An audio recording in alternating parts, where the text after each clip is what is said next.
We're on. That came as a surprise. Hello, my name is Steve Jaguar. And I'm his co-host, Mike Foster, and welcome to C9K. We have a packed show for you today. Tool time, we're doing KubeArmor, the second go-through with a special guest. With a special guest, yeah, yes, awesome. So very excited for that. We have our first crypto hacking exploit in Kubernetes, and the Kubernetes bill of material is live. Welcome to C9K.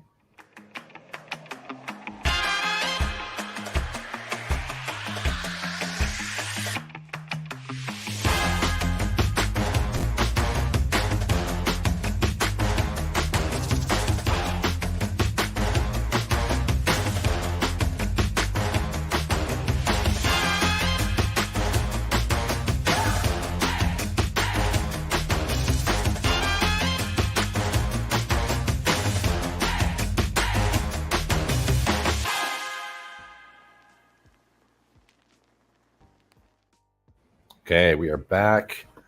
And how's it going, Foster? You had a meetup last night. Yeah, it's going well. Thanks. Yeah, we had the CNCF meetup, the Q2. We try to do one every quarter. So Arctic here in Toronto hosted us. It went extremely well. I want to say 40, 50 people out, 6 talks. It's a packed schedule. You came, you showed up, you had a great talk for 10 minutes, but curious what your thoughts were on the other speakers / meetup. Because, you know, you obviously run a bunch in London, so. I've never done a 6 lightning talk meetup. And I actually thought all the talks were really good. There's nothing wrong with them. It's just a case of if you give someone scope to do 5 minutes, 20 minutes, and you do that times 6, your variability on time is big. So I think you had you made quite a solid example of that. Yeah, good point. And you coming back from a couple other things, right? It was Reinforce, cloudsec. Want to give us a couple of wrap-ups on that? Yeah, I was first one, very much like B-Sides events tend to bumper up just before major events, like B-Sides Las Vegas comes just before Black Hat, DEF CON. Forward cloudsec always shows up just behind or just in front of, depending on how you look at it, Reinforce every year. And this year was really kind of weird because they did 2 days instead of 1. And so they overlapped with the first day of Reinforce, which meant I missed the second day. So I don't even know if it was dead or what happened, because if you did one, why would you go? You can't go to both, and they weren't in the same venue. It was confusing. That was one. My one comment was try not to overlap directly with the major event that you're supposed to be bumping up against. Yeah. But otherwise, Forward cloudsec is a very good event. I don't know how they created a reputation for being such an excellent practitioner event, but all of the CFPs that they accept, they're always actionable. They're always like trench stories. They're always real. Like you walk out of it going, oh God, I better do that. Or I better not do this. Or I've learned a lot out of that. They must get a lot of CSPs, and there's not that many tracks. So everything is great. That's what I would say. There's no dud talks in terms of it. And it is because it is cloud security. That's it.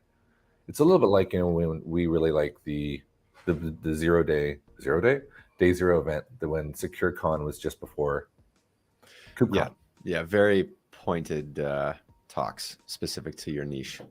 Right, and it was very much like that. So if you're into cloud security, you do have to. They only, I think, have 350 people. So the only 300. It's only $100, and I think I got a ticket. Tickets went on sale at 5 p.m. my time. I got my ticket at 5:01. It says on the ticket, and tickets were sold out at 5:02. Wow. It's like a Taylor Swift concert. That's awesome. Where was that again? That was in glorious Anaheim. I actually went to Disneyland on the first day. So, for my sins, it actually was awesome because they had a giant Star Wars exhibit. Yeah, no kidding. That does sound pretty fun.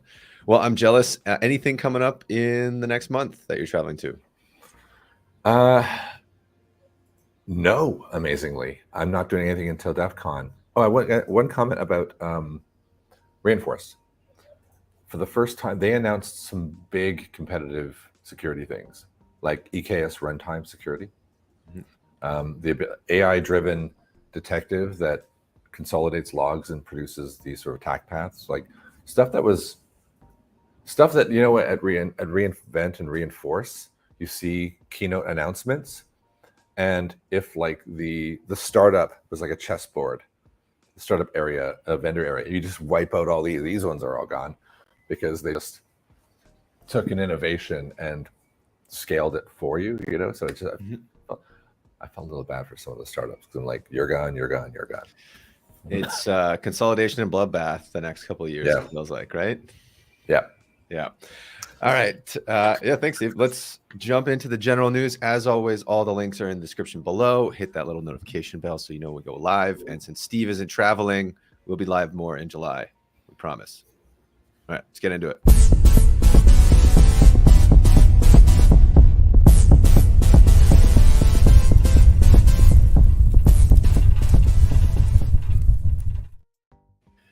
Yes, Steve, we have the first KSOC bill of materials, or well, Kubernetes bill of materials standard arrives. KSOC. Yeah, go ahead. You put this one in.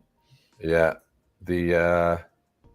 because the standard software bill of materials is not enough. KSOC and our good friend Jimmy Mesa, who is everywhere, has proposed a Kubernetes bill of materials. With a have you seen what it looks like yet? Because I have not. This just describes that it exists. No, I just seen what is kind of the first few points that you want to export. So the vulnerabilities, what Kubernetes version is running, where it's running, and when they mean vulnerabilities, it's your application vulnerabilities as well as the infrastructure ones, which I think is very important because I think a lot of cloud providers have been hiding that information over since its inception. Do you think, I look at it and I think, well, SBOMs are there for transparency of trade in a way. So upstream going to downstream, here's our software. By the way, here's the software bill of materials. Here's the ingredients list for my box of cereal. Do with that what you may. Who am I transferring this to? Is this like I'm a cloud provider who's giving you Kubernetes, and by the way, here's the KBOM, just for complete transparency? Yeah, I think it's transparency. It's also going to be a competitive aspect because everybody takes upstream, adds their own little flavor to it, and then packages it and sells it as a Kubernetes platform, right? And if you can have all of that information and compare the different aspects, see who's updating their vulnerabilities, who's triaging fixable ones, I think it's pretty important to know when you're doing an analysis about what Kubernetes version you need. At the end of the day, I think it's more just to build into to make sure that the security teams know what they're running on. But is it actionable? That is a different question. Yeah, our security team is really going to go and push the developers to move from EKS to AKS, for example, because EKS is a little bit slower at fixing some of their vulnerabilities under the hood. I don't think so. Right. Yeah, very good take. But it says there's a GitHub page. I don't know why they don't link to it, but we could take it for a spin sometime in the show, maybe. Yeah, I think the vulnerabilities for both internal and hosted images, as well as third-party customization, is pretty important. I think half of it is just knowing what is on the control plane, what are the providers injecting into your cluster, and you can see all the vulnerabilities associated with that. I think that's the big advantage here. Yeah. Seems cool. Just because I don't quite get it doesn't mean it's not a great idea. Yeah. All right, on to the next one. EU getting dipping its feet in the AI waters. We passed the landmark AI Act. As always, we have to talk about AI at least once on the show. Ding ding. Yeah. Did you get to read this one? Yeah, I did. Yeah, I think it's interesting. I question whether it's feasible, but the right people are behind it. Yeah, I think it's more of a framework across the different countries. The way I read it, it was very high level. It's looking at AIs and putting a risk associated with the different models and then attributing them. If they're high/critical risk, we can just reject them altogether from being in there. They categorize high risk as something to do with like some sort of facial or biometric data. I think one of the biggest worries is they're worried about AI looking at an individual and saying this individual is healthy or this individual isn't healthy. Being able to watch, different camera, let's say, feeds to say this person smokes and therefore we should downgrade because they lied to their insurance broker about something. things like that they're worried about, which I think makes sense. Yeah, I mean, so is that called out directly in here, or is this your kind of hot No, take on they it? call out biometric data specifically. I'm Yeah. just extrapolating the rest. Okay. Yeah, I mean, I don't even think that's, I guess this is all perspective, right? I don't even think those sound like bad examples. Yeah, and I know France, I believe, has this thing called the right to know. So if you ever get rejected for some reason, you have the right to ask for the data as to why you got rejected for something. Right. Which I think is a great, like, I think there are reasonable things that stop AI from being able to do this. Like, let's say you have an insurance company who's going to discriminate on you based on some AI model that said that you're unhealthy. Well, if I go and I say I have the right to know, and the AI model, you have to create the AI model that will spit that out and then also tell the person, right? Which, Yeah. if anything in there is discriminatory based on legal law already, you're going to get sued. So it's very, there's some protections there that I'm not necessarily worried about AI. I think, anyway, this is more of an overarching framework, I think, to start to group AI models to say what's risky and what isn't. I also think this is regulatory capture. Yep. Right. Because if I come up with an AI model that's extremely useful, but is maybe discriminatory, well, I didn't have my AI ethics group in the AI to help create that. And therefore, like, the bigger companies are going to be able to hire those people and make sure that only their models are accepted. Yeah. Okay. Makes sense. Well, if you want to find out more and you're into AI, obviously you can see right here, the first global AI summit will be happening this fall in 2023 in London. If you're in London, look me up. All right. Move on. Let's do it. Killnet. Massive DDoS attack for Azure, Outlook, and OneDrive disruptions. Yes, another DDoS attack. You put this one in. It doesn't say how big it is, unfortunately, but I do like the name of the attacker, the anonymous Sudan, aligning themselves with Russia, but saying that they're doing the attacks on behalf of Islam. Okay. All right. It's wild. It's interesting to read. There's not a lot of stats in it, but it is just talking about the fact that, once again, Microsoft is the subject of yet another epic DDoS attack. What's kind of more interesting about it is just they really get into this. This is where I was commenting about doing things on defending, aligning itself with the Russian group Killnet, but prefers to use the story of defending Islam. Okay. Sure, that's fine. Attacking Sweden, Dutch, Australian, and German organizations, I guess you could say largely the West, if you can consider Australia that. But I don't know, it's interesting to watch. I think there's not much more in here other than look for more anonymous Sudan in the future as their non-Russian but Russian supporting efforts take place.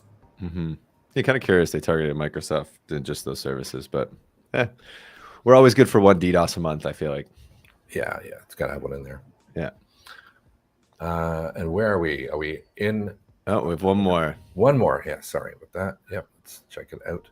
New supply chain attack exploits abandoned S3 buckets. I put this one in here as well. And I like it. The idea that it reminds me of like the almost repo jacking, like, which I think comes up later as well. The idea that you have an S3 bucket that was feeding some kind of piece of software into your supply chain, and then maybe that software becomes archived or unsupported, but you're still using it. There's a bucket associated with it. The bucket gets turned, or what do they call it? There's a reason for they refer to expired. That's it. I don't know what that means.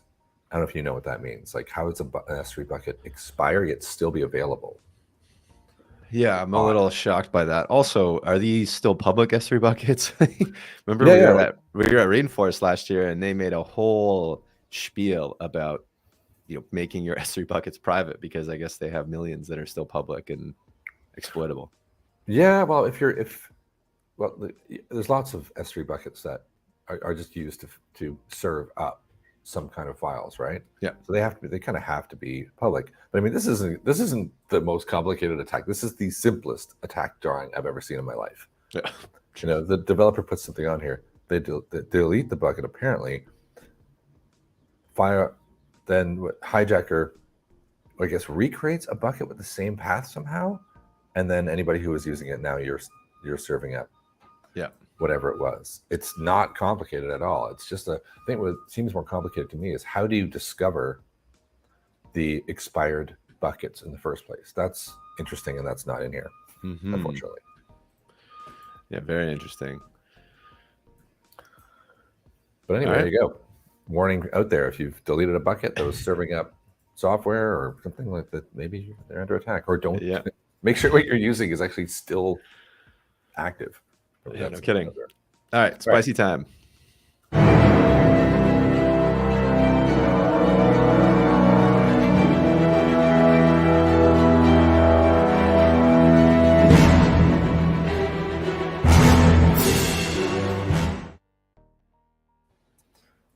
Yes. This is you. Yeah, to come up with this one on the spot, I read a good Reddit post.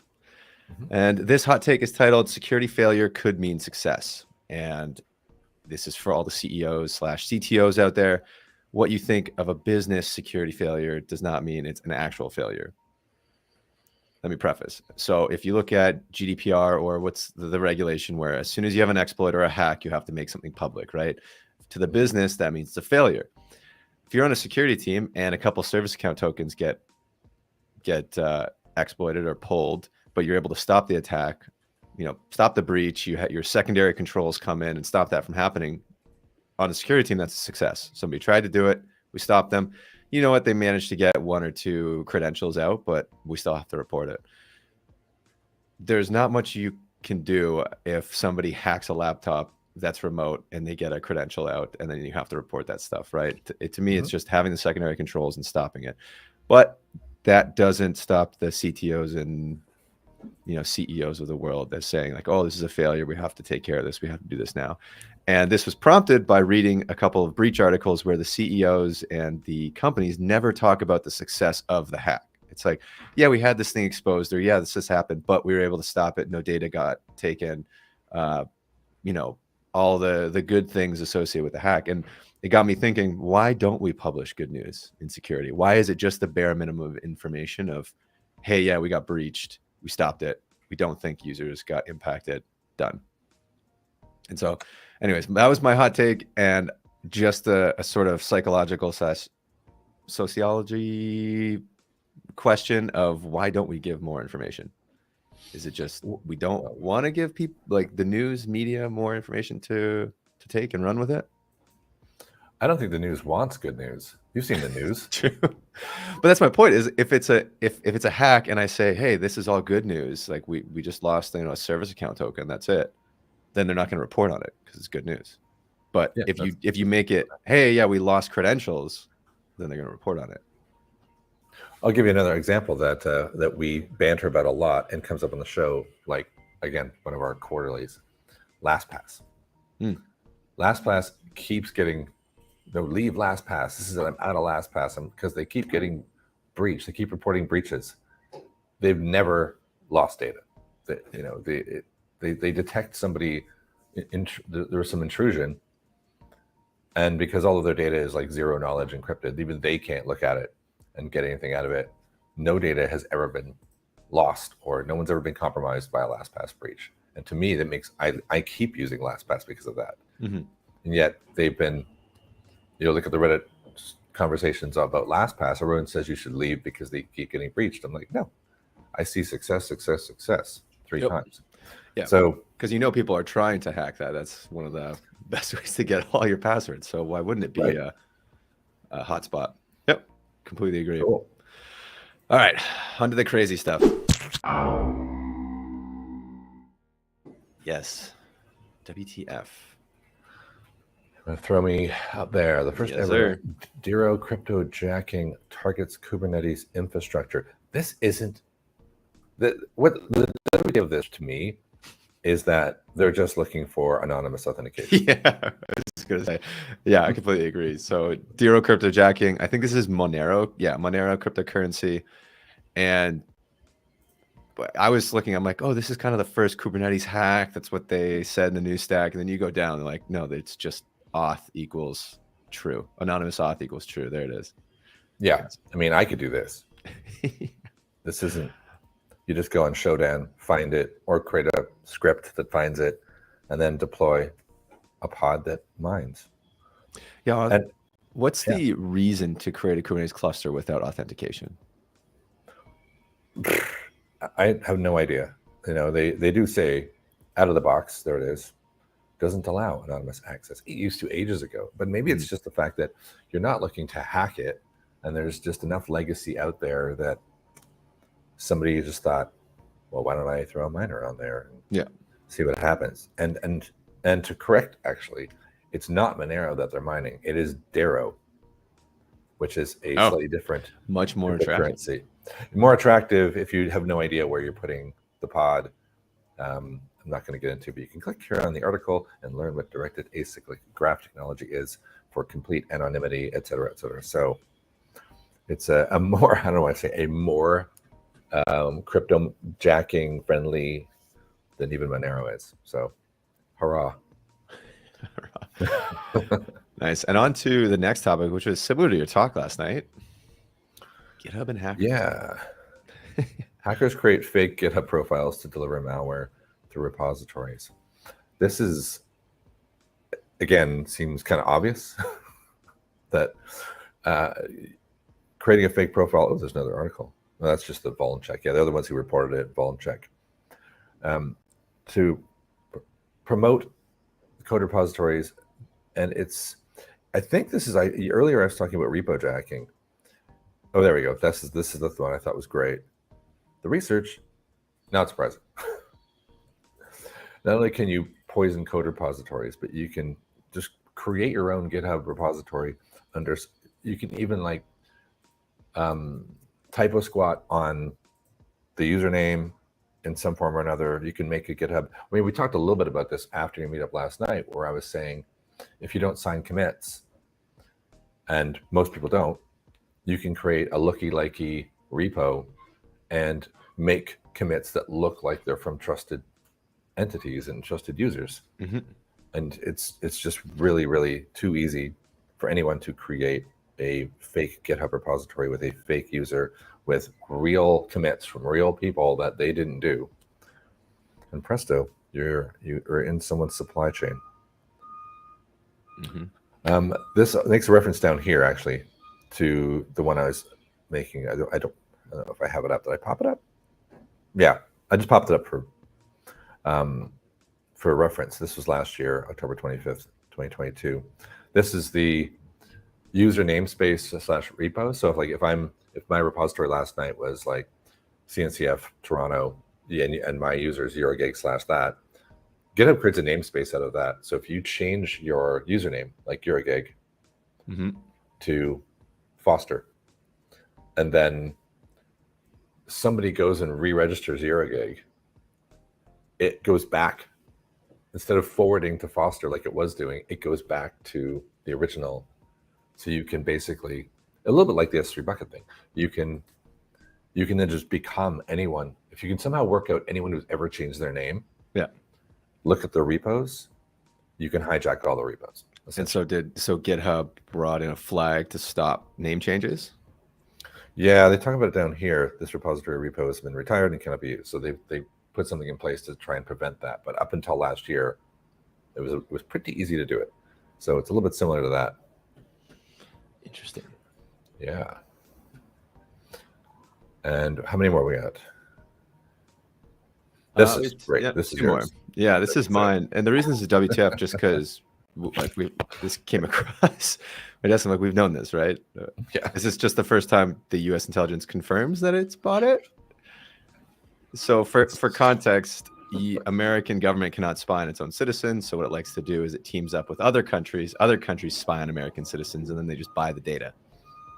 So it's a weird way. And that's why it's funny, because it's like by the U.S. government's own admission, it purchases data. And it's like, this is an issue related to privacy and civil liberties. And they've been doing this for years in order to get around the civil liberties aspect. Mm-hmm.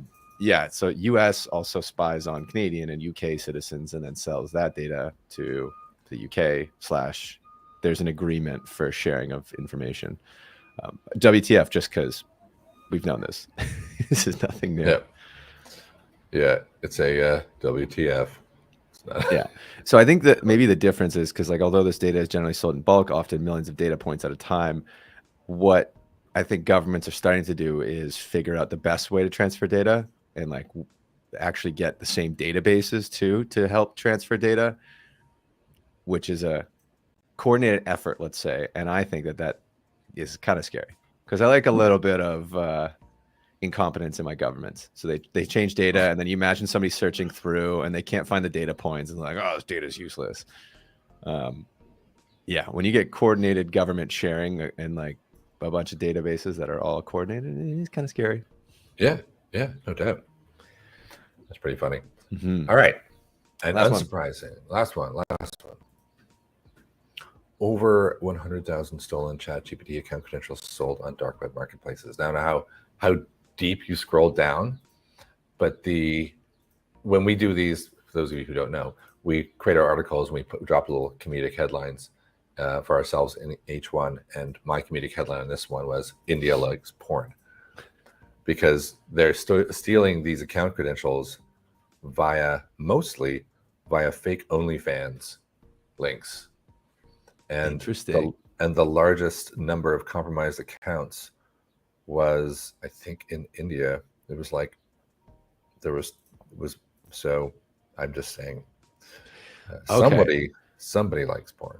Yeah. So this is because you can sign in ChatGPT through Google Auth, right? And then I'm assuming they're using that sort of authentication, like a fake web page, and pulling that information and then logging into ChatGPT. I have never logged into OnlyFans, I have to say, so I don't know what is involved in that. But I mean, it's got to be like a fake page and not actual OnlyFans, right? So right. They just created something that will attract clicks. And if you happen to have your ChatGPT open at the time, or you're logging into it in the same, it's got to be something like that, right? But it's just hilarious that's the credential stealing method is. Yeah. OnlyFans accounts. Okay. Yeah, well, somebody's we have a couple other big spenders. Some people spending on OnlyFans, other people on startups. So let's take a look. Yeah.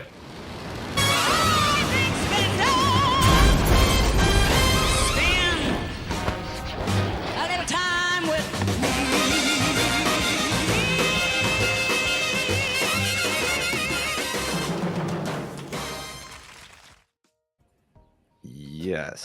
I don't have this link up yet because you added it at the last minute. So give me 2 seconds and I will. Okay. Yes. Second at the end. Yeah, you can search it. So Codem comes out of stealth. There, look at that. Super fast. Yeah. This is 25 million to tackle application security, calling themselves another ASPM platform. I don't know if you are getting familiar with that. Yet another 4-letter acronym. It's another one of these, what would I say, competing with someone like Bionic or maybe like Endor or Sneak. Any of the people who are looking. Sneak, yeah, totally.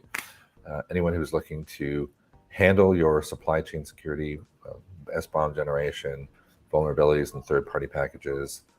And then more importantly, they're saying their goal is to provide, let's say, runtime analysis to show you which are reachable. Yeah, reachable and actually used, right? You have a lot of packages, a lot of dependencies, and then dependencies in those packages that you pull. Most of the time, they're almost never used. And so like if a vulnerability is way down the chart, then it's, it's less accessible. It's going to require more effort to get to it. Yep. So I think it's interesting take. I know Endor Labs does something similar in terms of a tree. I think Sneak does the same thing. A lot of it is just coming down to language support, getting into those companies. Also, this area is a growing, let's say, region, growing market, and 25 million for coming out of stealth is pretty good. That is solid. Yes. Yeah. What a surprise. I think they're Israeli. Yeah. Standard. Yeah. Hey, good at identifying markets. It's a growing one. I know Sneak's going to be doing well over the next couple of years. So Yeah, it's pretty cool. And I don't know that we've seen anybody claiming to do the concept of ASPM be acquired yet. So no. Yeah, I'd say Sneak is probably your biggest one in the market, right? yeah, and they're like probably going to go IPO. They're way too big. But I haven't seen anybody try to acquire something in to achieve what they're doing in terms of that critical reachability and prioritization. So be interesting to watch. For sure. All right, we have a couple big CVEs, so it's cookie time. Now, what starts with the letter C?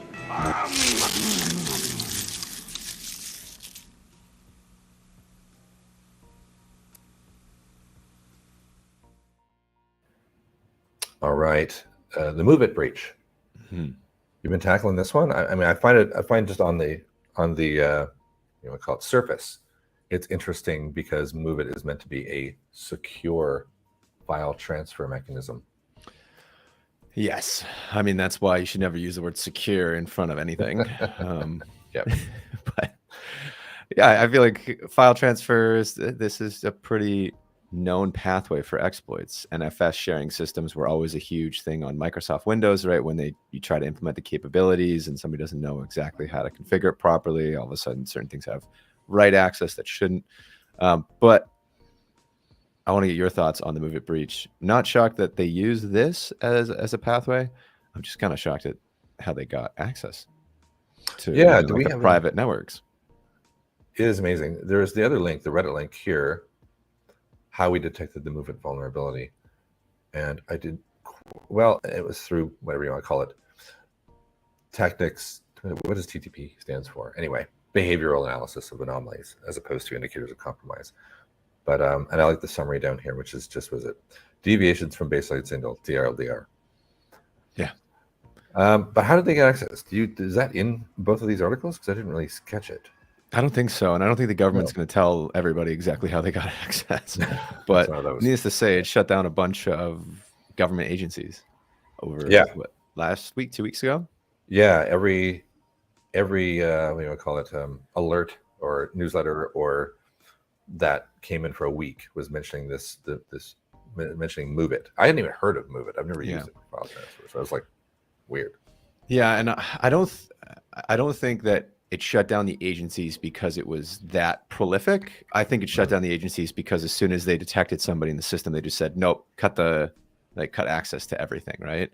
They just all shut down their networks, and then they needed to go into the servers, figure out how many were breached. And then as soon as they figured out, okay, only a couple were accessed, then they fired everything back up. That's my theory. So if you're finding out about this from us and you're using MOVEit, you might want to look into this.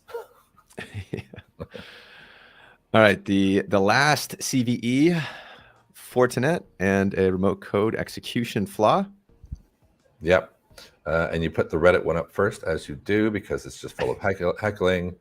Yeah. Fortinet, where the S stands for security.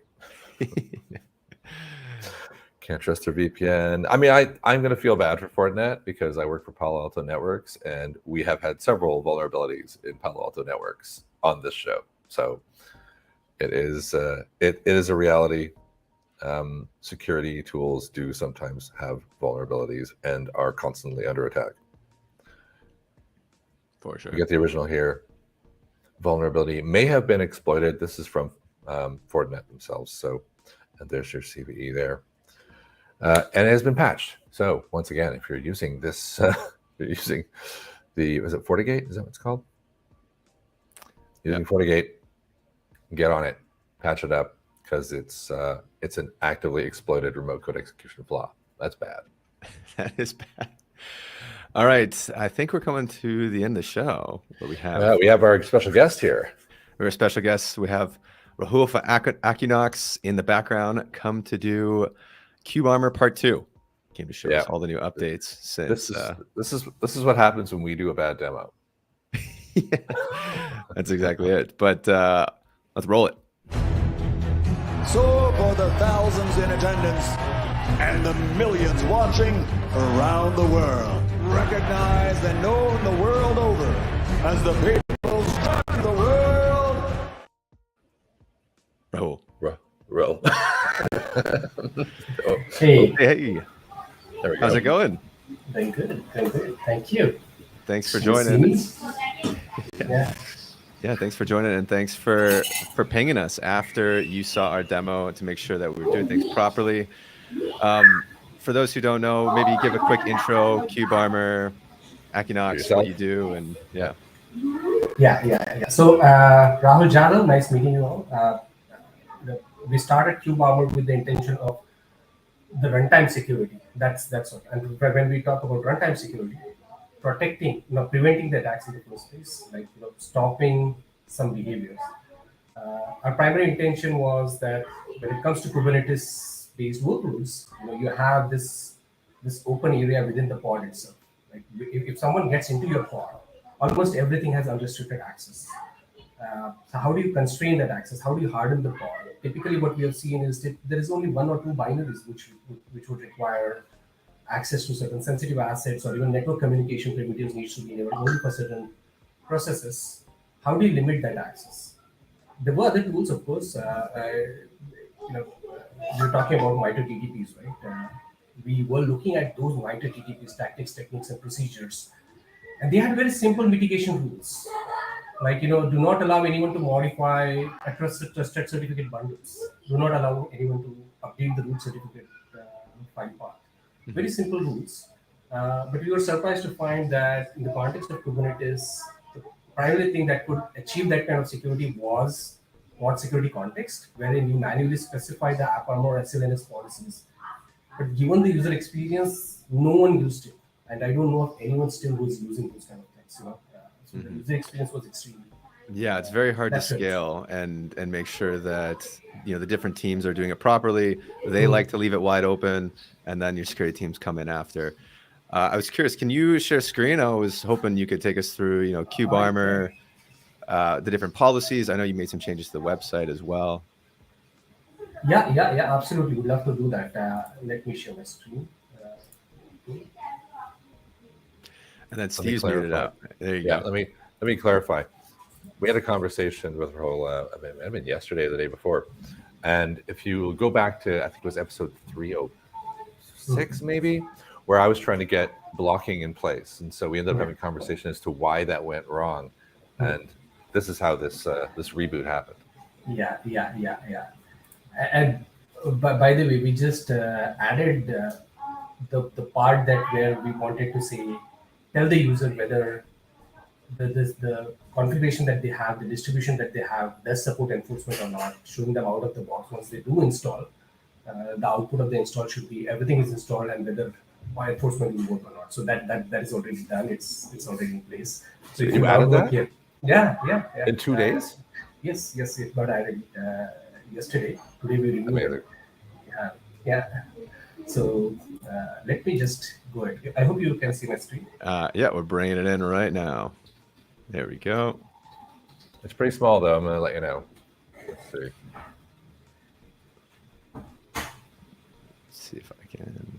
I'm going to go full screen just to see if it looks like. Oh, yeah, it's fine. I can see grid on full screen.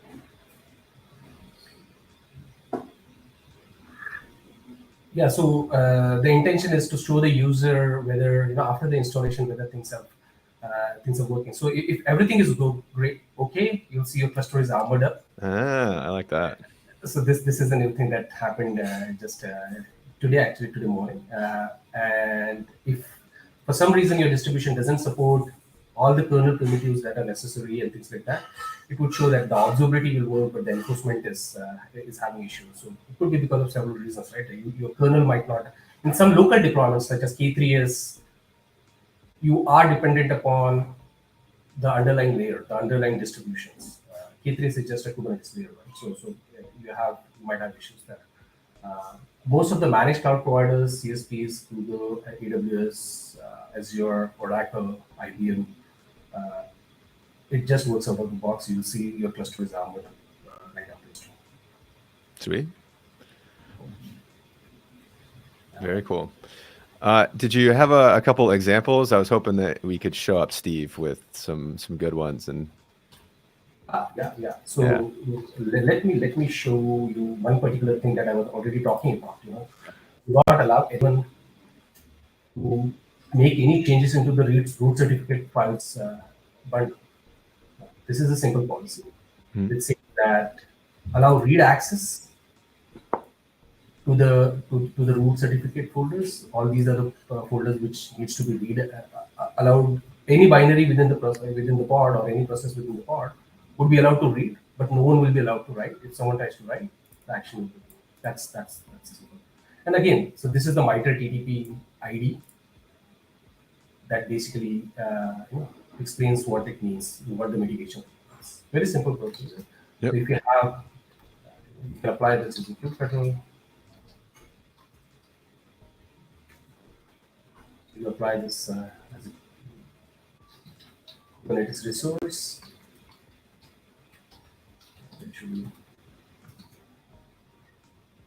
So you'll see a new policy is added here, WordPress MySQL. Just a certificate. Yeah. Now,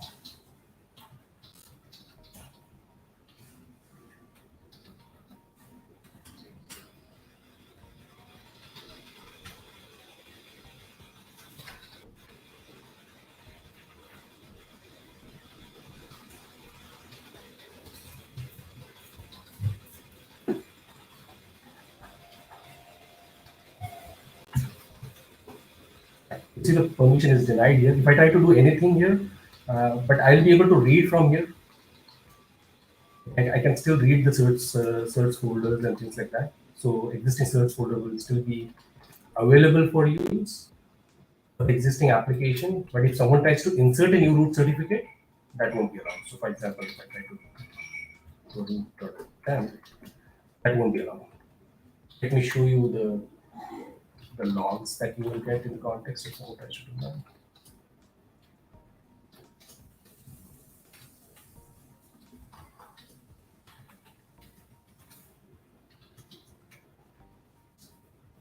Yeah, so what I'm doing here is starting another terminal, where you can get the logs.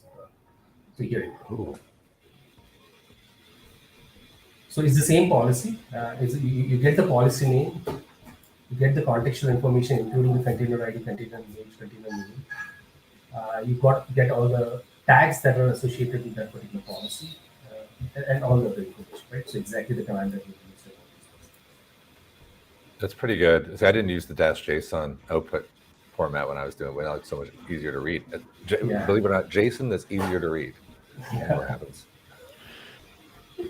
So can these logs be exported somewhere? Could they be in a Prometheus Grafana, or is? Yeah. So and again, all this is available in open source as it is. Like there has been, we work with LFX mentorship program where one of the LFX mentee actually added that support 6 months back, where both Grafana as well as Kibana dashboards are available to build this stuff right out of the box in the open source system. Mm-hmm.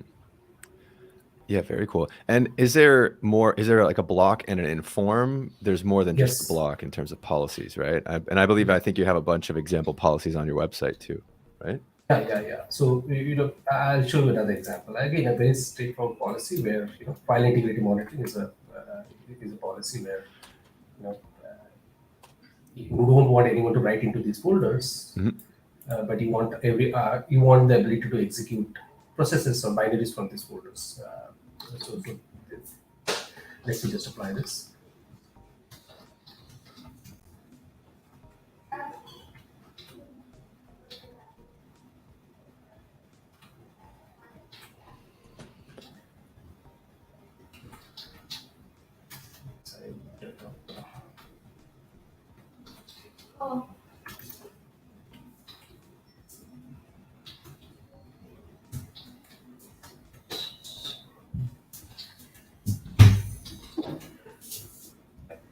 See, I try to write new bin, it's not going to be allowed. So it's the same mechanism, right? Basically, nothing changes here. But your question was, can this be converted into audit mode? Like I don't want to change anything. I want to just have the ability to see what has changed, or see if there is any. All you can do is for the same policy, convert from audit block to audit.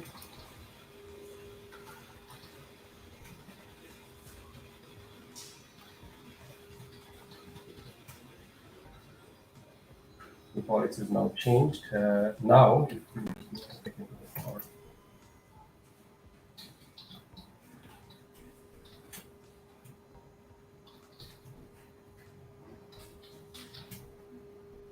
so okay, so you won't get it as an alert. You'll get it as a container log. So here I'm just waiting for alerts. So an audit event is fired through container log. Let me just go there.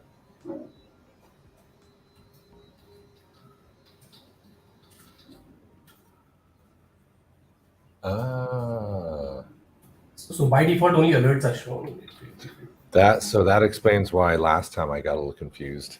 Yeah, because we didn't get the alert. Yeah. Yeah. Okay, I get it. But I did get confused because I got audit/block. So I was like, I thought I was getting audit alerts. Anyway, makes sense.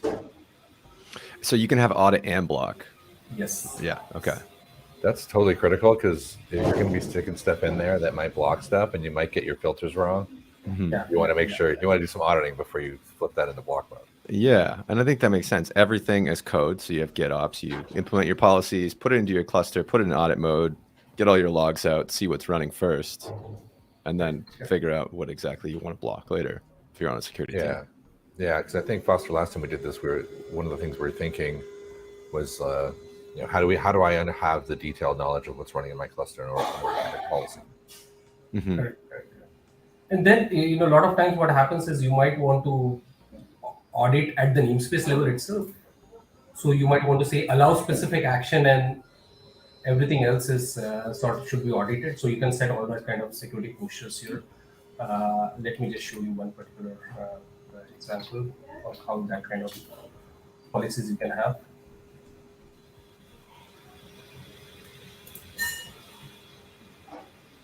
So here, this is what we call as least permissive policies, where rather than specifying block or audit mode, you can specify allow, where it says that only allow this set of binaries to be executed within the pod.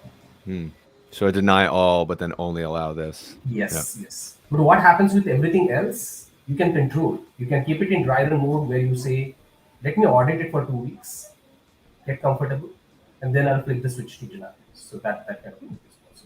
So you can say like this or something like this, where you can say that my default posture is block, or you can specify audit. So anything which is not allowed, what happens to that? Should it be blocked or should it be audited? That's the question. Very cool. Alrighty. So if people that are watching want to get started with KubeArmor, what do you recommend doing? How do you recommend getting going? Yeah, I would recommend go to the Getting Started guide. It's a CNCF sandbox project today. All the things are the policies that I just showed. You just run KubeArmor recommend and you get those policies out of the box. So those policies you get out of the box. So if you just run KubeArmor recommend and the corresponding application, you get those policies out of the box. So all the policies that I showed you, get it out of the box. It's made out of here. And then you can apply. You can target one namespace, one workload at a time, and start hardening. Start putting. I like that. And that's often the most difficult part is you get what you think is a really great security defense, and then but you're like just getting started with creating recommended policies. Being more opinionated is what's good. You can just put that in place, and you're conforming to, as you can see here, a variety of different compliance directives. Yes, I saw the compliance tags. Is there a map for the policies online to see everything that's covered?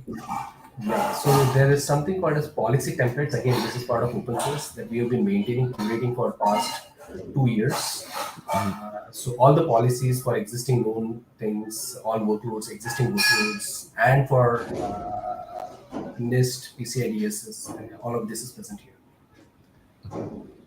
It's part of the same organization as a different repo. In fact, when I did run KubeArmor recommend, right? When I run KubeArmor recommend, it actually downloads the same policy. Gotcha. So you see v0.2.1. So you see v0.2.1 here. It's the same policy. Got it. Very cool. Steve, any last questions from you? You were the one playing around with this. It was 3.04 for those who want to go check it out. 0304. Awesome.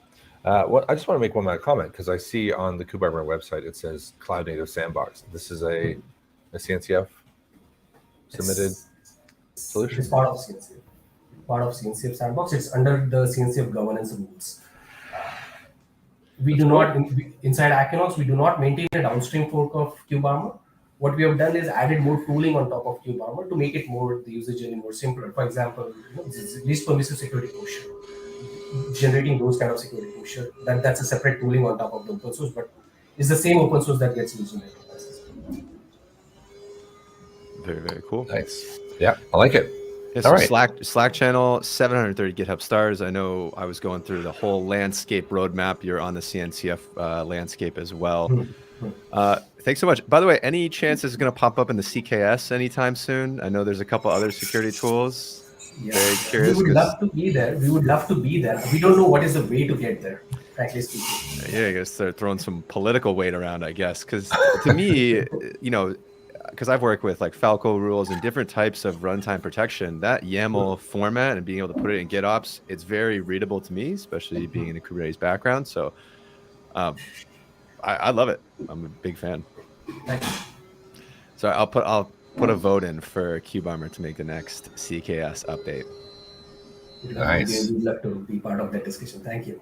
Yeah, no problem. All right. I think that's it. We finished before an hour. I'm very happy that we did it on time. Rahul, thanks so much for coming in again. Hopefully, if we ever do any Equinox or KubeArmor updates, we won't need you. Hopefully, we do it justice. But really appreciate it. And great quick fix. Armored up. I like that. Yeah, Thank that's you. awesome. Yeah, super. Thank you. Nice meeting you, Steve. Nice meeting you. Nice. All right. And to the viewers, thanks for joining. We'll be back after the long weekend. So happy Independence Day, happy Canada Day. Rahul, I don't think you get a day off, but we'll be hanging out by the water somewhere. I'm Mike Foster. He's Steve Giguere, and we'll see you next time.